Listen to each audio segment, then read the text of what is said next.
Hello everyone, welcome to my YouTube channel. This side Shishir from Shishir YouTube वाला।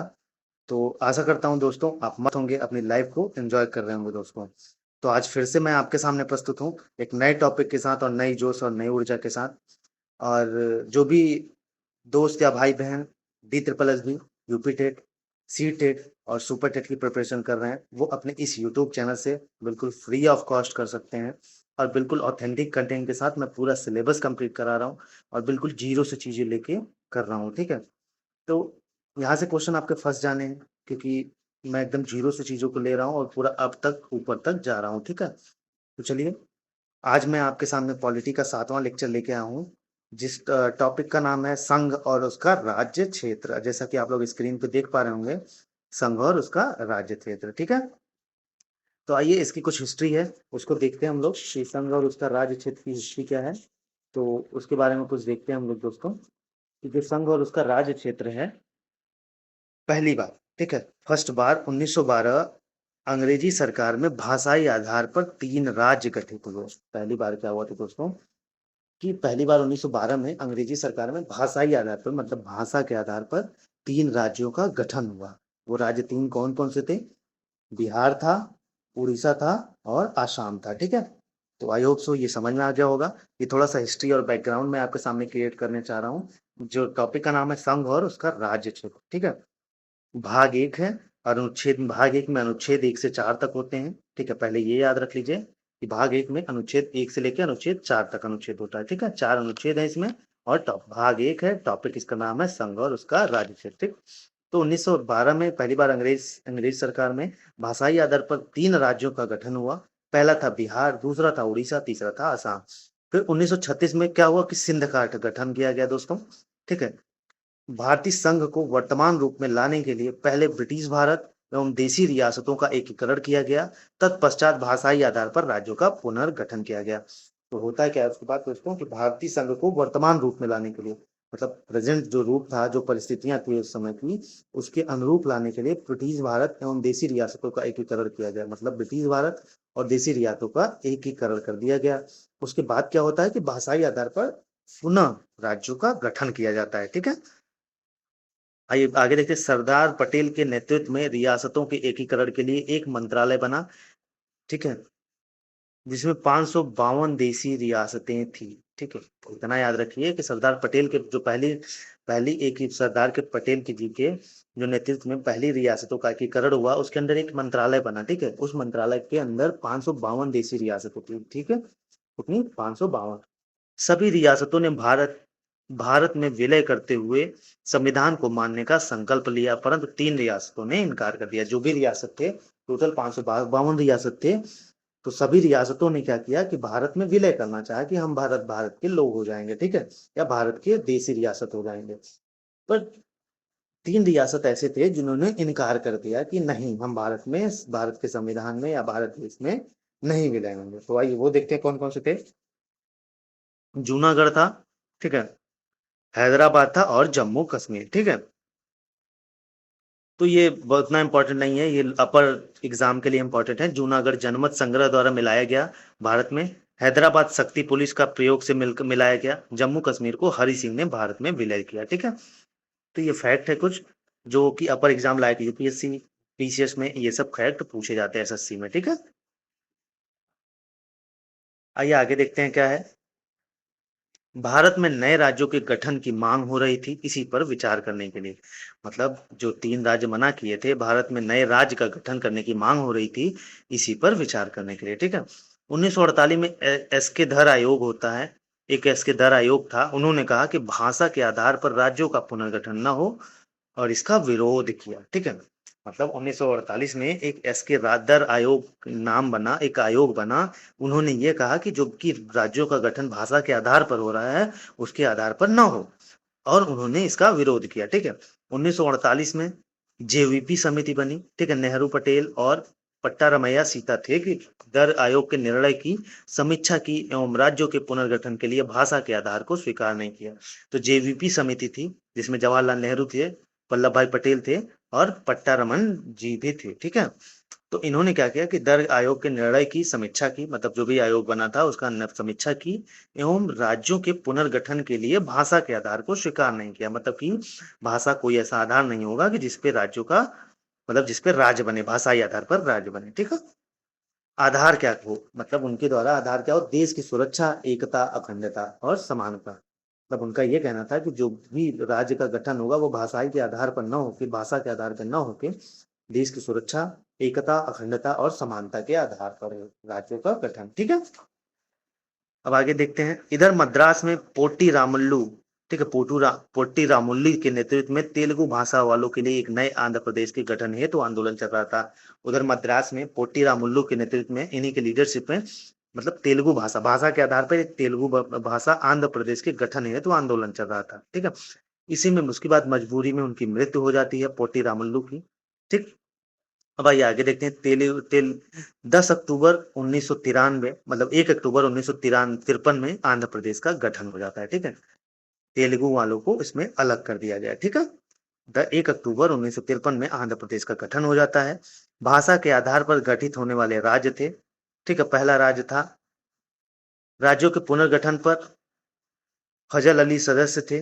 ठीक है, 1953 में फजल अली आयोग बना, फजल अली के नाम से एक आयोग बना। 30 दिसंबर 1955 को अपनी रिपोर्ट सबमिट की इन्होंने। ठीक है, रिपोर्ट दी। फजल अली के सदस्य कौन कौन थे इसमें, फजल अली कमेटी में, आयोग में, के एम पिनक्कर जी थे और एच एन कुजुरू जी थे। ठीक है, एच एन कुजुरू। भाषा के आधार पर गठित होने वाला पहला राज्य कौन सा था, आंध्र प्रदेश। ठीक है, 30 दिसंबर 1955 को ये रिपोर्ट सबमिट करते हैं। फिर उसमें क्या लिखते हैं, ठीक है, रिपोर्ट में क्या रहता है कि मातृभाषा संस्कृति के आधार पर पुनर्गठन न हो। इस समिति का उद्देश्य था कि मात्र जो भी है, जो राज्यों का गठन हो, बस भाषा और संस्कृति के आधार पर न हो। ठीक है, दूसरा चीज क्या था कि आधार सुरक्षा, आधार क्या होना चाहिए कि मतलब भाषाई आधार पर न होकर किस आधार पर होना चाहिए, सुरक्षा, प्रशासन, योजनाओं की सफलता को आधार बनाए। मतलब जो भी सुरक्षा हो, सुरक्षा से चीजें लेके, प्रशासन से रिलेटेड चीजें लेके, योजनाओं की सफलता को आधार बनाया जाए। ठीक है, देश 16 राज्यों एवं 3 केंद्र शासित प्रदेशों में बांट दिया जाए। तब क्या किया गया, इनके द्वारा जो आयोग बना था, अली आयोग, फजल अली आयोग, इन्होंने कहा कि देश को 16 राज्यों में एवं 3 केंद्र शासित प्रदेशों में बांट दिया जाए। ठीक है, भाई आगे देखते हैं उसके बाद क्या होता है। तत्पश्चात जुलाई 1956 में राज्य पुनर्गठन अधिनियम पारित हुआ। ये क्वेश्चन फैक्ट बेसिस है, ये एग्जाम में पूछे जा सकते हैं। ठीक है, कि जुलाई 1956 में पहला राज्य पुनर्गठन अधिनियम पारित हुआ। ठीक है, इसमें क्या हुआ कि 14 राज्य थे व 6 केंद्र शासित प्रदेश बने। ठीक है, अब आइए देखते हैं कौन कौन से राज्य थे। जम्मू कश्मीर था, पंजाब था, उत्तर प्रदेश था, बिहार था, पश्चिम बंगाल था, असम था, उड़ीसा थी, आंध्र प्रदेश था, तमिलनाडु था, केरल था, मैसूर था, मुंबई था, एमपी था, राजस्थान था। ठीक है, ये 14 राज्य थे और 6 केंद्र शासित प्रदेश थे। कौन कौन से थे, हिमाचल प्रदेश था, दिल्ली था, मणिपुर था, त्रिपुरा था, लक्षद्वीप, मिनाको, अफगानी को। ठीक है, ये 6 केंद्र शासित प्रदेश बने थे उस समय। ठीक है, कब बना था दोस्तों, जुलाई 1956 में, जब राज्य पुनर्गठन अधिनियम पारित हुआ। ठीक, आइए आगे देखते हैं दोस्तों। भारत राज्य एवं संघ शासित क्षेत्र। ठीक, 1953 मद्रास से अलग आंध्र प्रदेश राज्य बना। मतलब 1953 में जो मद्रास था वो आंध्र प्रदेश से अलग होकर एक राज्य बना।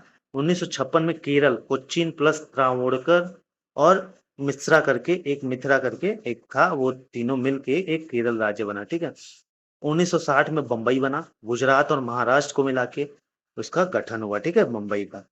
1962 में आसाम से नागालैंड का गठन हुआ, असम जो है उससे नागालैंड का गठन हुआ। कब हुआ, 1962 में। ठीक है, 1966 में पंजाब से हरियाणा का गठन किया गया। 1966 में पंजाब से हरियाणा का गठन किया गया। ठीक है, 1970 में हिमाचल प्रदेश को पूर्ण राज्य बनाया गया। ठीक, 1970 में क्या था कि हिमाचल प्रदेश था जो, उसको पूर्ण राज्य बना दिया गया। ठीक, अब आइए आगे देखते हैं। 1971 में मणिपुर एवं त्रिपुरा का गठन होता है। ये मैंने फैक्ट लिखे हैं। ठीक है, आप एक बार सरसरी निगाहों से देख लीजिएगा, इसको रटने की जरूरत नहीं है। ठीक है, इतना एग्जाम में पूछे नहीं जाते हैं। 1971 मेघालय में। 1973 मैसूर का नाम कर्नाटक किया गया। तो ये मैसूर का नाम कर्नाटक कब किया गया, 1973 में। ठीक, 1979 में सिक्किम शामिल किया गया। ठीक, 1986 में मिजोरम शामिल किया गया। 1986 में अरुणाचल प्रदेश राज्य का दर्जा दिया गया। 1986 में अरुणाचल प्रदेश को भी राज्य का दर्जा दे दिया गया। 1987 में क्या होता है, गोवा राज्य का दर्जा, दमन एवं दीव को भी मिला के गोवा का राज्य का दर्जा मिल गया। ठीक, 2001 नवंबर 2000 को मध्य प्रदेश से छत्तीसगढ़ अलग हो जाता है। ठीक, 2001 नवंबर 2000 को मध्य प्रदेश से छत्तीसगढ़ अलग हो जाता है। 9 नवंबर 2000 को उत्तर प्रदेश से उत्तराखंड अलग। ये क्वेश्चन इंपॉर्टेंट है, पूछा जा सकता है। ठीक है, कि उत्तर प्रदेश से उत्तराखंड कब अलग हुआ था, 9 नवंबर 2000 को। ठीक है, 2014 2 जून 2014 को आंध्र प्रदेश से तेलंगाना का गठन हुआ। ठीक है, जो तेलंगाना है वो आंध्र प्रदेश से उसका गठन होता है। फिर 5 अगस्त 2019 में जम्मू कश्मीर को 2 केंद्र शासित प्रदेशों में विभाजित किया गया, जम्मू कश्मीर एंड लद्दाख। ठीक है, कब विभाजित किया गया, 5 अगस्त 2019 को। ठीक है, जम्मू कश्मीर को 2 केंद्र शासित प्रदेशों में विभाजित कर दिया गया, जम्मू कश्मीर और लद्दाख। 26 जनवरी 2020 को दादर नगर हवेली और दमन दीव एक केंद्र हो गए। ठीक है, कब, 26 जनवरी 2020 को दादर नगर हवेली और दमन दीव दोनों मिलकर एक केंद्र बन गए। ठीक, केंद्र शासित प्रदेश बनाया गया। केंद्र शासित प्रदेश कौन कौन से हो गए थे, दिल्ली हो गया था, जम्मू कश्मीर है, लद्दाख, दादर नगर हवेली प्लस दमन दीव, पौंडीचेरी, लक्षद्वीप, अंडमान एंड निकोबार। ठीक, 7 हो गए केंद्र शासित प्रदेश। ठीक है, अब आइए आगे देखते हैं क्या है, भारत में विशेष राज्य का दर्जा प्राप्त राज्य। भारत में जो विशेष राज्य थे उनको दर्जा प्राप्त हुआ, आधार किस किस आधार पर उनको दर्जा प्राप्त हुआ, राज्य का सामरिक महत्व था उनका, पर्वतीय दुर्गम के रास्ते थे, कम आबादी था, पिछड़ापन था, आर्थिक ढांचा था। ये सब मेंस में क्वेश्चन आते हैं, तो ये सब पॉइंट डाले जाते हैं वहां के। राज्य का जो सामरिक महत्व था, वहां के जो पर्वतीय दुर्गम रास्ते थे, जो कम आबादी थी, पिछड़ापन था, आर्थिक ढांचा था, पिछड़ापन, सुविधाओं का अभाव था, तो इस आधार पर विशेष राज्य का दर्जा दिया गया। ठीक है भाई, आगे देखते हैं विशेष दर्जा प्राप्त राज्य कौन कौन से थे। असम था, जिसको असोम बोलते थे, मेघालय, अरुणाचल प्रदेश, नागालैंड, त्रिपुरा, सिक्किम, मणिपुर, मिजोरम, हिमाचल प्रदेश, जम्मू कश्मीर एंड लद्दाख, उत्तराखंड। ये सब ऐसे थे जिनको विशेष राज्य का दर्जा प्राप्त था, और किस बेसिस पे, जो कि मैंने पहले ही डिस्कस किया। राज्य का सामरिक महत्व था, पर्वतीय दुर्गम रास्ते थे, कम आबादी थी उनकी, पिछड़ापन था, पिछड़ापन सुविधाओं का अभाव था। ठीक, अब आइए आगे देखते हैं। ठीक है, यहाँ से बस जो 4 धाराएं हैं, ये तो एक मैंने बैकग्राउंड क्रिएट किया आपके सामने कि आप बैकग्राउंड को समझ सकें क्या थी पीछे की चीजें। अब आते हैं मेन पॉइंट पे। ठीक है, यहाँ से इंपॉर्टेंट है चीजें, इसको ध्यान में रखिएगा। भाग 1 संघ एवं राज्य क्षेत्र, इसमें भाग 1 हो है ये। भाग 1 में क्या है याद रखिएगा, संघ एवं राज्य क्षेत्र मिलाने को दे देता है, मिलान में ऐसे क्वेश्चन आते हैं। अनुच्छेद इसमें कितने आते हैं, अनुच्छेद 1 से 4 अनुच्छेद तक आता है। परिसंघ, परिसंघ का मतलब क्या होता है, आइए आपको बताते हैं। कोई भी राज्य अपनी मर्जी से शामिल तथा अपनी मर्जी से अलग हो सकते हैं, इसका मतलब होता है परिसंघ। ठीक है, जैसे सोवियत संघ। ठीक, और संघ का मतलब क्या होता है, अपनी मर्जी से शामिल तो हो सकते हैं पर अलग नहीं हो सकते, लाइक यूएसए। तो संघ का मतलब ये होता है कि अपनी मर्जी से आप शामिल हो सकते हैं पर अलग नहीं हो सकते। भारत कैसा था, भारत अर्ध संघ राज्य है, अपनी मर्जी से अलग नहीं हो सकते। ठीक है, अब आइए अनुच्छेद 1 के बारे में जानते हैं। भारत राज्यों का संघ होगा, अनुच्छेद 1 में क्या है, भारत राज्यों का संघ होगा। इसमें क्या लिखा गया है उसको देखते हैं। इस अनुच्छेद में देश का नाम व संघ की प्रणाली है। भारत देश में, इसमें अनुच्छेद में देश का नाम है। ठीक है, एक देश का नाम है जिसका नाम भारत है, उसमें संघ की प्रणाली है। संघ का मतलब समझा दिया मैंने आपको कि जो अपनी मर्जी से अलग नहीं हो सकते। ठीक है, राज्य व राज्य क्षेत्र वे होंगे जो प्रथम अनुसूची में वर्णित हैं, जो पहली अनुसूची में वर्णित हैं वे राज्य इसमें क्षेत्र होंगे, एक राज्य की तरह। मतलब संघ राज्य होंगे, मतलब संघ क्या हुआ, राज्यों को मिला के ही तो संघ बना। तो इसमें क्या है, अनुच्छेद 1 में, इस अनुच्छेद में देश का नाम है, संघ की प्रणाली है, राज्य एवं राज्य क्षेत्र वे होंगे जो प्रथम अनुसूची में वर्णित है। ठीक है, अब आइए देखते हैं यूनियन का मतलब क्या होता है। संघ, विलय पत्र द्वारा विलय होगा, मतलब मिलान होगा, मिलेंगे दूसरे से, विलय तभी होगा, कब होगा, विलय पत्र द्वारा विलय होगा। संघ की सदस्यता विलय होने के बाद केंद्र सरकार के निर्णय के बाध्यकारी होंगे। ठीक है, ये सब राज्यों पे अप्लीकेबल है। संविधान संशोधन में संघ के साथ राज्यों की भी सहमति ली जाएगी। जो भी संविधान में संशोधन होगा, ऐसा नहीं है कि सेंट्रल गवर्नमेंट ही डिसीजन ले लेगा, उनमें राज्यों की भी सहमति और भागीदारी होगी। ठीक है, भारत विनाशी राज्यों का वह विनाशी संघ है। राज्यों को भारत से अलग होने का अधिकार नहीं है। ठीक है, ये लाइन बोली गई थी, भारत विनाशी राज्यों का अविनाशी संघ है और राज्यों को भारत से अलग होने का अधिकार नहीं है। ठीक, अब आइए आगे देखते हैं क्या है। भारत के राज्य क्षेत्र में भारत के राज्य क्षेत्र में शामिल हैं राज्यों के राज्य क्षेत्र 28। इसको अपडेट कर लीजिएगा। पहली सूची में विनिर्दिष्ट संघ राज्य क्षेत्र, ठीक है, दूसरी जो भी पहली सूची में विनिर्दिष्ट संघ व राज्य क्षेत्र हैं वो भी इसमें आएंगे, वो है 8। ठीक है, जो भी अनुसूचित, ठीक है, जो भी यूनियन टेरिटरीज है, ठीक है, यूनियन टेरिटरीज है। अब आइए अनुच्छेद 2 में देखते हैं क्या दिया है दोस्तों। नए राज्यों का प्रवेश स्थापना का अधिकार संसद के पास है। जो भी नए राज्य होंगे, जैसे किसी नए राज्य को मिलाना हुआ, उनका प्रवेश करना हुआ, उनका स्थापना करना हुआ, इसका अधिकार किसके पास है? संसद के पास है। ठीक है, यह अनुच्छेद 2 में है। प्रवेश संघ में शामिल करना किसी विदेशी राज्यों को, किसी विदेशी राज्य को अगर अपने संघ में शामिल करना है तो इसका मतलब यहाँ पे प्रवेश का मतलब क्या है? संघ में शामिल करना किसी विदेशी राज्य को। स्थापना का मतलब संघ में स्थापित करना, स्थापित करना, अपने संघ में मिला लेना। ठीक है, आइए देखते हैं, फैक्ट है कुछ, उसको देखते हैं। सिक्किम एकमात्र ऐसा राज्य है जो पहले एवं स्वतंत्र देश था, जो पहले स्वतंत्र देश था। 86वां 1975 द्वारा सिक्किम को भारतीय संघ में शामिल किया गया, अन्य राज्य के समकक्ष दर्जा दिया गया। सिक्किम जो था पहले एक स्वतंत्र देश था, ठीक है, उसको 36वां संविधान संशोधन 1975 के तहत सिक्किम को भारतीय संघ में शामिल किया गया, अन्य राज्य के समकक्ष इसको दर्जा दे दिया गया कि भैया तुम आओ, तुम हमारे यहाँ एक राज्य की तरफ ट्रीट किए जाओगे। ठीक है, अनुच्छेद 3 में क्या है? नए राज्यों का निर्माण, कोई भी नया राज्य हो गया उसका निर्माण कैसे होना है। ठीक है, अनुच्छेद 3 में वर्तमान राज्यों के क्षेत्र, सीमा एवं नाम में परिवर्तन की शक्ति, मतलब कोई भी सीमा, उसका सीमा बाउंड्री लाइन उसकी क्या है, उसके नाम में परिवर्तन करना हुआ, उसके क्षेत्र में परिवर्तन किया करना हुआ, तो ये किसमें है? अनुच्छेद 3 में है। ठीक है, इसमें शक्ति है। ठीक है, उनको शक्ति दी गई है। राज्यों के पुनर्गठन संबंधी संसद की शक्ति, मतलब राज्य का, किसी राज्य का पुनर्गठन करना हुआ तो संसद के पास क्या क्या शक्तियां हैं उसके आइए देखते हैं।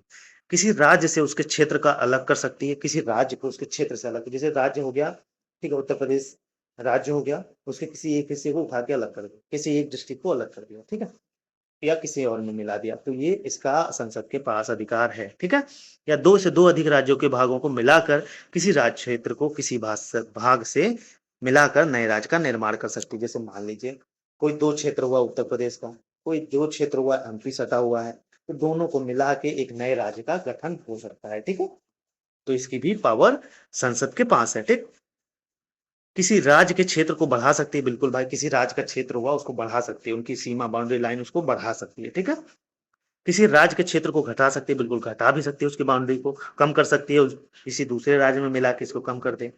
किसी राज्य के सीमा में परिवर्तन कर सकती है, बिल्कुल सीमा में भी परिवर्तन कर सकती है। किसी राज्य के नाम से परिवर्तन कर सकती है, भाई नाम का देखते हैं ना, नाम कितना तेज बदला जा रहा है, तो ऐसे नाम में भी परिवर्तन कर सकती है संसद। ठीक है, 5वां संविधान संशोधन 1955 में हुआ गया था। इसमें क्या कहा गया था इसको देखते हैं। इसमें कहा गया कि राज्यों के गठन में प्रभावित होने वाले राज्यों की राय मांगी जाएगी। जो भी राज्य का गठन होगा उसमें जो भी राज्य प्रभावित होंगे उसमें राज्यों की राय मांगी जाएगी। ठीक है, पुनर्गठन संबंधी विधेयक राष्ट्रपति की सिफारिश के बाद ही संसद में पेश होगा। राष्ट्रपति पुनर्गठन संबंधी विधेयक को प्रभावित होने वाले राज्य विधानमंडल के पास भेजकर उसकी राय मांगेंगे।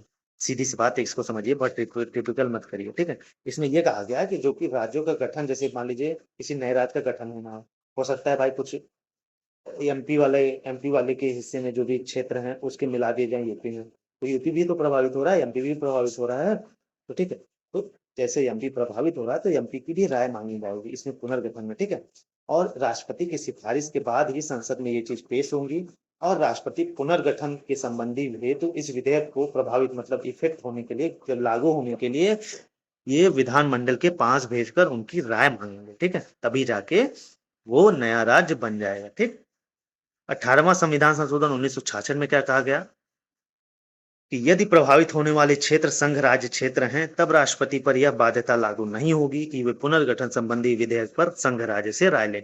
अगर जो भी प्रभावित होने वाला, जैसे एमपी प्रभावित होने वाला राज्य क्षेत्र है या संघ राज्य क्षेत्र है, तो राष्ट्रपति पर यह बाध्य नहीं होगा कि वह भाई पुनर्गठन संबंधी विधेयक पर संघ राज्य से किसी से राय ले। ठीक है, एक क्वेश्चन है, अनुच्छेद 3 के अंदर क्या संसद भारतीय राज्य का कोई हिस्सा अन्य देश को सौंप सकती है? सर्वोच्च न्यायालय ने इसको नहीं कहा। ठीक है, बस इसको, इनके लिए सुप्रीम कोर्ट ने कहा अनुच्छेद 368 के तहत संविधान संशोधन करना होगा। ठीक है, आइए आगे देखते हैं क्या है। 9वां संविधान संशोधन हुआ। ठीक है, 9वां संविधान संशोधन हुआ। पश्चिम बंगाल व कूच बिहार के कुछ अंगों को पाकिस्तान के साथ अदला बदली की गई। इसमें क्या हुआ, पश्चिम बंगाल व कूच बिहार के जो पाकिस्तान के अंग थे उनको अदला बदली किया गया। ठीक है, संशोधन 2015 में होता है। ठीक है, भारत बांग्लादेश सीमा समझौता किया गया कब? 2015 में। भारत ने 111 क्षेत्र बांग्लादेश को दिया। भारत ने क्या किया, 111 क्षेत्र बांग्लादेश को दे दिया। बांग्लादेश ने 51 क्षेत्र भारत को दिया। ठीक है, भारत ने 111 क्षेत्र बांग्लादेश को दिया और बांग्लादेश ने 51 क्षेत्र भारत को दे दिया।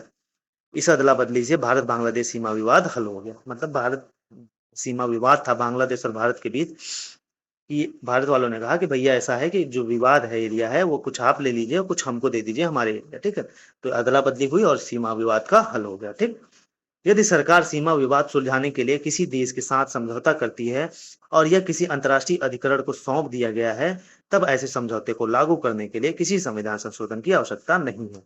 सीधी सी बात है, अगर सरकार किसी सीमा विवाद को सुलझाने के लिए किसी देश के साथ समझौता करती है, तो इसमें क्या होगा कि अगर ये समझौता किसी इंटरनेशनल बॉडी को दे दिया गया, सौंप दिया गया, तो तब ऐसे क्या होगा कि ऐसा समझौता को लागू करने के लिए संविधान संशोधन की कोई आवश्यकता नहीं होगी। ठीक है, कि संविधान संशोधन किया जाए तब जाके ये विवाद सुलझे। ठीक, अनुच्छेद 4 लास्ट अनुच्छेद है, भाग 1 का अनुच्छेद 4, नए राज्यों के प्रवेश या गठन के लिए किए गए कार्य अनुच्छेद 368 के अधीन से संविधान संशोधन नहीं माना जाएगा।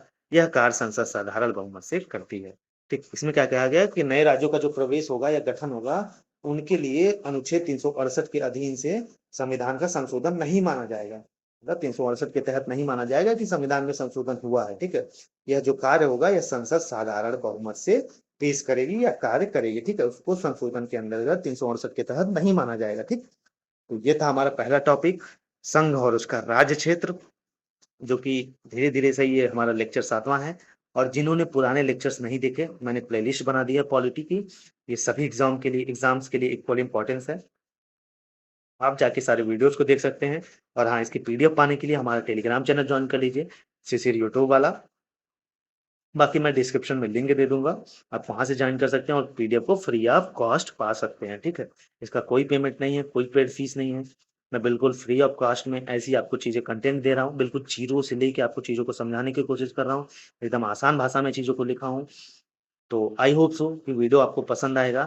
थोड़ा सा इलाहाबाद में हूँ मैं, और तो इश्यूज आ रही हैं, इंटरनेट बंद है आज से, मतलब पूरा पर लगभग 1200 घंटे से ज़्यादा हो गए, तो मैं वीडियो अपलोड नहीं कर पा रहा हूँ। तो बट रिकॉर्ड कर ले रहा हूँ, मैं आपको ये वीडियो अपलोड कर दूंगा जैसे यहाँ इंटरनेट चालू होता है। अतीक अहमद और अशरफ की जो मर्डर केस है, उस मामले को लेके इलाहाबाद में थोड़ा सा माहौल नहीं सही है। तो बाकी अपना प्यार बनाए रखिए, मैं आपके सामने फिर प्रस्तुत होऊंगा एक नई जोश और नई वीडियो के साथ, एक नए टॉपिक के साथ। जो भी दोस्त यार भाई बहन आप इस यूट्यूब चैनल से पढ़ना चाहते हैं, आप उन तक ये वीडियो जरूर पहुंचाइए, शेयर करिए उनको। और अपना प्यार ऐसे ही बनाए रखिए, चैनल को सब्सक्राइब करते रहिए। फिर मिलेंगे। जय हिंद, जय भारत, ऑल द बेस्ट।